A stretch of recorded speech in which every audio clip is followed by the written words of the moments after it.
Okay, in this example, we have a rational function f of x given above, and in part A, we want to identify vertical asymptotes. In part B, x-intercepts, and in part C, we're going to identify the behavior of the graph near each of the vertical asymptotes that we identified. So to answer these questions, it's going to be useful to know when the numerator and the denominator are each 0, at what x values they're 0. So it's going to be useful to factor both the numerator and the denominator.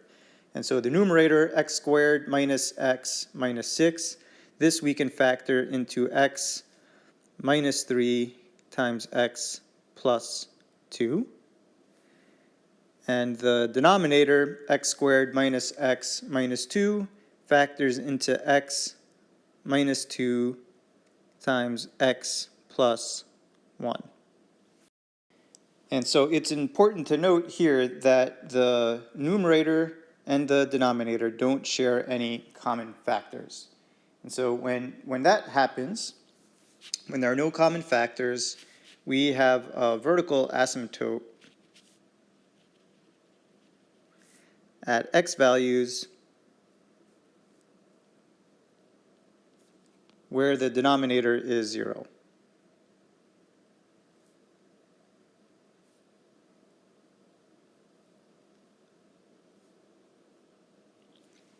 Okay, and again, I just want to point out that in this case, these x values, namely x equals 2 and x equals minus 1, they don't simultaneously make the numerator equal to 0. And when that happens, we'll discuss that the behavior of the graph is going to be different from a vertical asymptote. But in this case, that's not an issue. We have two vertical asymptotes at x equals 2 and another at x equals minus 1. In part B, the x-intercepts, these occur when x values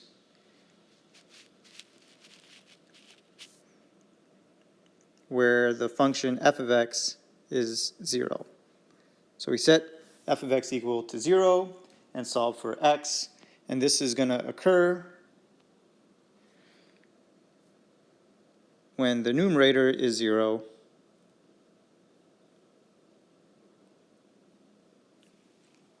and the denominator is not equal to 0.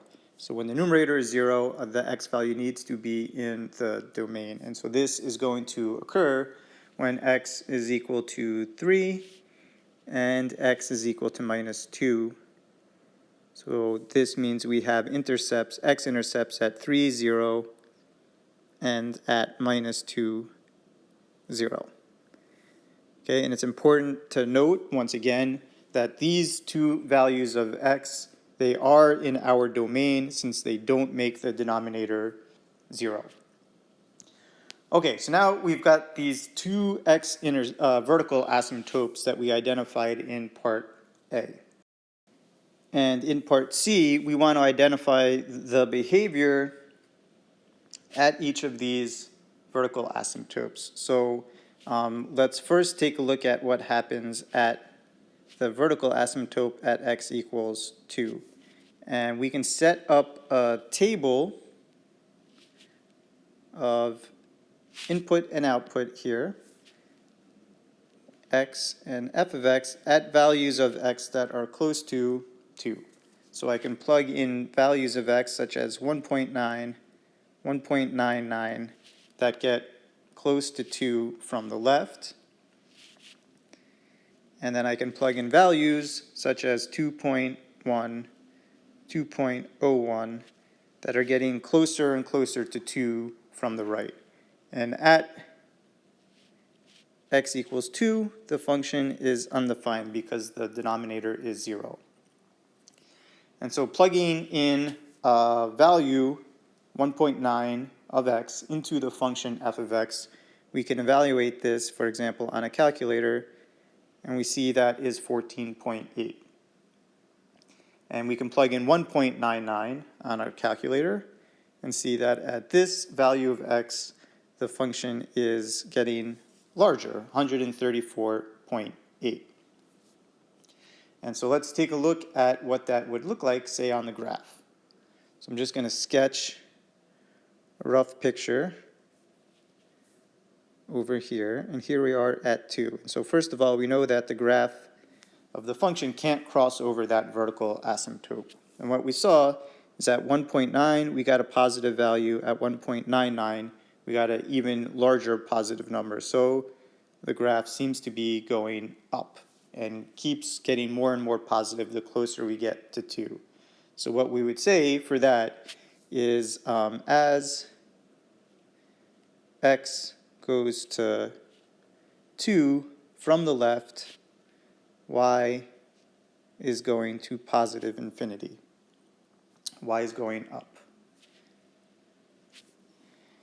And looking at things from the right side, plugging in a value like 2.1, we get minus 11.9. Plugging in 2.01, we get something like minus 1.319.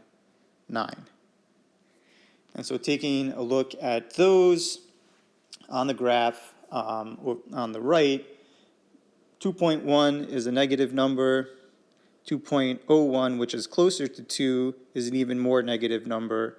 And so this graph seems to be going down and getting more larger negative numbers the closer we get to 2. And so this is happening on the right. So for this behavior, we would say as x goes to 2, from the right side, we denote that with a plus. Y is going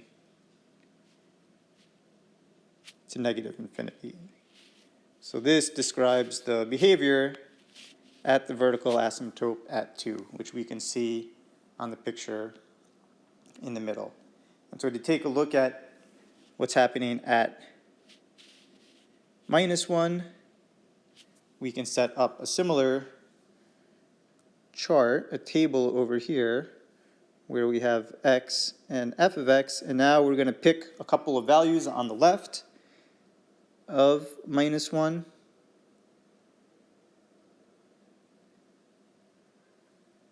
And see what the values are. For example, plugging in minus 1.1 into f gives me negative 11.9. And plugging in 1.01 on the graph into the formula gives me minus 131.9.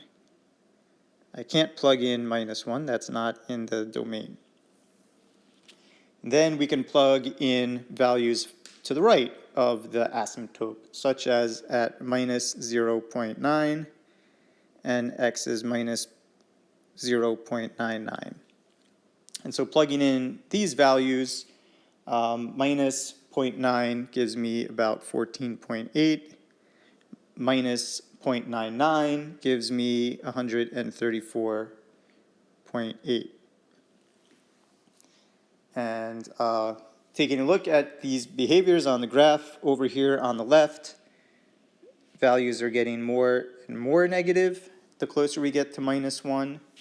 And on the right, the values are getting more and more positive the closer we get to minus 1. So to summarize that, we would say as x gets closer to minus 1 from the left, we see that the function is going down. Y is going to minus infinity. And over here, on the right, we see that as x goes to minus 1